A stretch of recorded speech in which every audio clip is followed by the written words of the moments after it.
ബന്ദിമോചനത്തിന് പകരമായി 5 വർഷത്തെ വെടിനിർത്തൽ കരാർ എന്ന അറബ് നിർദ്ദേശത്തെ പൂർണ്ണമായും തള്ളിക്കളയുകയാണ് ഇസ്രായേലി സേന. ബന്ദികളെ മോചിപ്പിക്കുന്നതിന് പകരമായി 5 വർഷത്തെ വെടിനിർത്തൽ കരാർ ഇസ്രായേലിനും ഹമാസിനുമിടയിൽ സാധ്യമാക്കാനുള്ള നീക്കമാണ് ഈജിപ്റ്റ് അടക്കമുള്ള അറബ് രാജ്യങ്ങൾ നടത്തിക്കൊണ്ടിരിക്കുന്നത്. എന്നാൽ ഇതിനെ ഒരു തരത്തിലും അംഗീകരിക്കില്ല എന്ന് ഇസ്രായേൽ വ്യക്തമാക്കിയിരിക്കുന്നു. ഇസ്രായേൽ പ്രധാനമന്ത്രി ബെഞ്ചമിൻ നെതന്യാഹു തന്നെ ഈ നിർദ്ദേശത്തെ പൂർണ്ണമായും തള്ളിക്കളയുകയാണ്. നിലവിൽ ഹമാസിന്റെ പക്കൽ ജീവനോടെ അവശേഷിക്കുന്നത് 24 ബന്ദികളാണ്.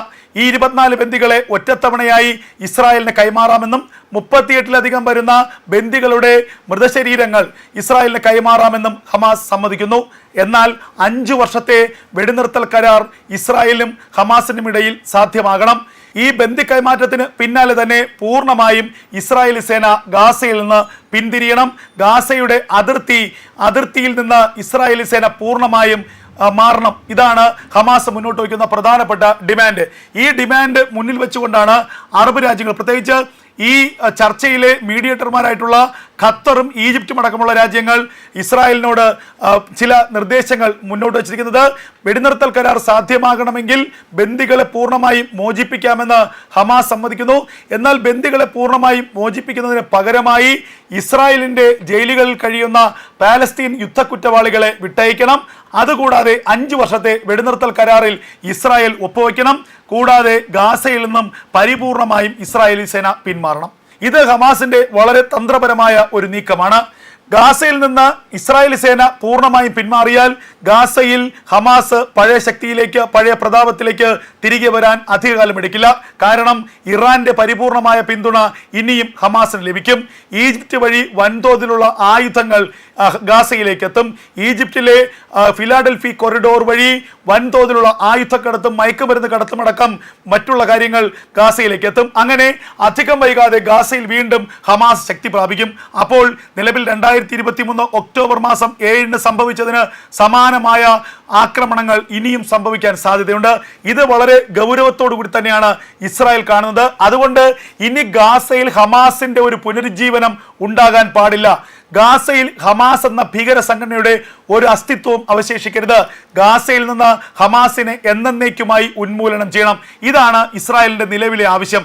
ഏകദേശം 1-2 വർഷത്തോളമായി ഇസ്രായേൽ ഗാസയിൽ നടത്തുന്ന യുദ്ധം ഇപ്പോൾ ഇവിടെ വച്ച് അവസാനിപ്പിച്ചാൽ ഈ യുദ്ധം നടത്തിയത് കൊണ്ടുള്ള പ്രയോജനം ഒന്നും തന്നെ ഇസ്രായേലിന് ലഭിക്കാൻ സാധ്യതയില്ല. വീണ്ടും ഹമാസ് പതിയെ ശക്തി പ്രാപിക്കും. ഹമാസ് വീണ്ടും വലിയ ഭീഷണിയായി ഇസ്രായേലിന് മാറും. ഭാവിയിലും ഇസ്രായേലി ജനതയ്ക്ക് സമാധാനത്തോടെ ഉറങ്ങാൻ കഴിയില്ല. ഇതാണ് ബെഞ്ചമിൻ നെതന്യാഹു മുന്നോട്ട് വയ്ക്കുന്ന നിലപാട്. അതുകൊണ്ട് തന്നെ ഇസ്രായേൽ എന്ന രാജ്യത്തിന് സമാധാനത്തോടു കൂടി ഉറങ്ങണമെങ്കിൽ ഹമാസ് എന്ന ഭീകര സംഘടന എന്നേക്കുമായി ഇല്ലാതാകണം. ഹമാസിനെ പൂർണ്ണമായും ഉന്മൂലനം ചെയ്യണം. അമേരിക്കയുടെ പദ്ധതിയായ ഗാസ ഒഴിപ്പിക്കൽ പദ്ധതി നടപ്പാക്കണമെന്ന് തന്നെയാണ് ഇസ്രായേൽ അവകാശപ്പെടുന്നത്. ഇസ്രായേലിന്റെ നിലപാടും അത് തന്നെയാണ്. ഡൊണാൾഡ് ട്രംപ് എന്ത് നിലപാടാണോ സ്വീകരിച്ചത് ആ നിലപാടിനെ പരിപൂർണമായും അംഗീകരിക്കുകയാണ് ഇസ്രായേൽ ചെയ്യുന്നത്. അതുകൊണ്ട് തന്നെ ഗാസയിലെ ഓരോ ഭൂപ്രദേശത്ത് നിന്നും പാലസ്തീനികളെ പരിപൂർണമായി ഒഴിപ്പിക്കുന്ന നടപടി ഇസ്രായേൽ ആരംഭിച്ചു കഴിഞ്ഞു. റഫയിൽ നിന്ന് ഏകദേശം 8 ലക്ഷത്തോളം ആളുകളെ ഇതിനിടയിൽ ഇസ്രായേൽ സേന ഒഴിപ്പിച്ചു. റഫ പരിപൂർണമായും ഇപ്പോൾ ഇസ്രായേൽ സേനയുടെ കൈപ്പിടിയിൽ അമർന്നു കഴിഞ്ഞിരിക്കുന്നു. അങ്ങനെ ഗാസയുടെ ഓരോ പ്രദേശങ്ങളെയും, വടക്കൻ ഗാസയും മധ്യ ഗാസയും തെക്കൻ ഗാസയും അടക്കമുള്ള ഓരോ ഭൂപ്രദേശങ്ങളെയും പരിപൂർണമായി തങ്ങളുടെ ഭരണത്തിന് കീഴിലാക്കി, തങ്ങളുടെ അധീനതയിലാക്കി അവിടെയുള്ള പാലസ്തീനികളെ എത്രയും പെട്ടെന്ന് കൊടിയൊഴിപ്പിച്ചുകൊണ്ട് അവരെ മറ്റ് അറബ് രാജ്യങ്ങളിലേക്കും ആഫ്രിക്കൻ രാജ്യങ്ങളിലേക്കും കയറ്റി വിട്ടുകൊണ്ട് ഗാസ പൂർണ്ണമായും പാലസ്തീൻ മുക്തമാക്കുക. ഗാസയിൽ ഒരു പുനർനിർമ്മാണത്തിന്റെ പേര് പറഞ്ഞ് ഗാസയിൽ നിന്നും പാലസ്തീനികളെ പൂർണ്ണമായും അവരെ ആ ഭൂപ്രദേശത്ത് നിന്ന് മാറ്റുക. പിന്നീട് അമേരിക്കയുടെ അധീനതയിലേക്ക് ഗാസ വിട്ടുകൊടുക്കുക. അമേരിക്ക ആകട്ടെ അവിടെ ഒരു വലിയ ടൂറിസം ഡെസ്റ്റിനേഷനാണ് സ്വപ്നം കാണുന്നത്. ഡൊണാൾഡ് ട്രംപ് പ്രസിഡന്റായി 2ാം തവണ അധികാരമേറ്റ ശേഷം എടുത്ത ആദ്യത്തെ തീരുമാനങ്ങളിലൊന്ന് ഗാസയെ ഒഴിപ്പിക്കുക എന്നുള്ളതായിരുന്നു. ഗാസയിൽ നിന്നും പാലസ്തീനികളെ പൂർണ്ണമായും ഒഴിപ്പിക്കുന്നു. ഗാസ എന്ന ഭൂപ്രദേശത്തെ മനോഹരമായിട്ടുള്ള ഒരു ടൂറിസം ഡെസ്റ്റിനേഷനാക്കി മാറ്റുന്നു. ഇത് ഇസ്രായേലിനെ സംബന്ധിച്ച് വളരെ സന്തോഷകരമായ കാര്യമാണ്. അതുകൊണ്ട് തന്നെ അമേരിക്കയുടെ ഈ തന്ത്രവും ഈ ഓപ്പറേഷനും പരിപൂർണമായ പിന്തുണ ഇസ്രായേൽ നൽകുന്നുണ്ട്. കാരണം ഇസ്രായേലിനെ സംബന്ധിച്ച് ഗാസയിൽ നിന്ന് ഹമാസ് പരിപൂർണമായി മാറണം. ഗാസയിൽ ഹമാസിന്റെ ഒരു തുമ്പ് പോലും ഉണ്ടാകരുത്, ഹമാസിന്റെ ഒരു സാന്നിധ്യം പോലും ഉണ്ടാകരുത്. എങ്കിൽ മാത്രമേ ഭാവിയിലും സമാധാനത്തോടു കൂടി ഇസ്രായേലിന് കഴിയാൻ പറ്റുകയുള്ളൂ. അതുകൊണ്ട് തന്നെ ഈ ഒരു അവസരം, ഇനിയൊരു യുദ്ധം നടത്തുക എന്നുള്ളത് വലിയ ചെലവ് വരുന്നൊരു കാര്യമാണ്.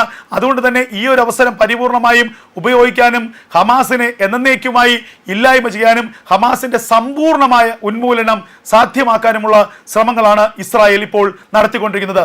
അതിന്റെ ഭാഗമായി കൂടിയാണ് ഈ വെടിനിർത്തൽ ചർച്ചകളെ പൂർണ്ണമായും ഇസ്രായേൽ തള്ളിക്കളയുന്നത്. വെടിനിർത്തൽ ചർച്ചകൾക്ക് തങ്ങൾക്ക് താല്പര്യമില്ലെന്നും ബന്ദികളെ വിട്ടയക്കുന്നത് വരെ ഹമാസിനെതിരെയുള്ള ഓപ്പറേഷൻ നടത്തുമെന്നുമാണ് ഇസ്രായേൽ വ്യക്തമാക്കുന്നത്. നേരത്തെ 2 തവണ വെടിനിർത്തൽ കരാറിൽ ഇസ്രായേൽ ഒപ്പിട്ടിരുന്നു. 2 തവണയും ഏകപക്ഷീയമായി വെടിനിർത്തൽ കരാറിനെ അട്ടിമറിച്ചത് ഹമാസാണ്. ഇപ്പോഴിതാ വീണ്ടും ഹമാസ് വെടിനിർത്തൽ കരാറിൽ ഇസ്രായേൽ മുന്നോട്ട് വെച്ച നിർദ്ദേശങ്ങളെ പൂർണ്ണമായും തള്ളിക്കളയുന്നുണ്ട്. ഹമാസ് ചില നിർദ്ദേശങ്ങൾ മുന്നോട്ട് വയ്ക്കുന്നു. അതിൽ പ്രധാനപ്പെട്ട കാര്യം ഹമാസിനെ സംബന്ധിച്ച് ഫിലാഡൽഫി കോറിഡോറിൽ നിന്നും ഇസ്രായേൽ സേന മാറണം. ഫിലാഡൽഫി കോറിഡോർ ഹമാസിന്റെ പക്കൽ ലഭിച്ചാൽ മാത്രമേ ഈജിപ്തിൽ നിന്ന് ആയുധങ്ങളും മറ്റ് സ്ഫോടക വസ്തുക്കളും കടത്താൻ കഴിയുകയുള്ളൂ. അങ്ങനെയെങ്കിൽ മാത്രമേ വീണ്ടും ഹമാസിന് ഇസ്രായേലിന് മുന്നിൽ പിടിച്ചു നിൽക്കാനുള്ള ശക്തി ഉണ്ടാവുകയുള്ളൂ. അതേസമയം ഇത് കൃത്യമായി മനസ്സിലാക്കിയ ഇസ്രായേൽ ആകട്ടെ ഫിലാഡൽഫി കോറിഡോറിൽ നിന്ന് ഒരിക്കലും തങ്ങൾ മാറില്ല എന്നുള്ള നിലപാട് സ്വീകരിക്കുന്നു. ഇതോടുകൂടി തന്നെ വെടിനിർത്തൽ ചർച്ചകൾ പരാജയപ്പെടുകയാണ്. കാരണം ഫിലാഡൽഫി കോറിഡോറിൽ നിന്ന് ഇസ്രായേൽ സേന മാറിയില്ലെങ്കിൽ വെടിനിർത്തൽ ചർച്ചയില്ല എന്ന് ഹമാസ് നിലപാട് സ്വീകരിക്കുമ്പോൾ ഒരു തരത്തിലും ഫിലാഡൽഫി കോറിഡോറിൽ നിന്ന് മാറില്ല എന്ന നിലപാട് തന്നെയാണ് ഇസ്രായേലും സ്വീകരിക്കുന്നത്. അങ്ങനെ ഇത്തരം ചില പ്രധാനപ്പെട്ട കാര്യങ്ങളിലാണ് വെടിനിർത്തൽ ചർച്ചകൾ ഉടക്കി നിൽക്കുന്നത്.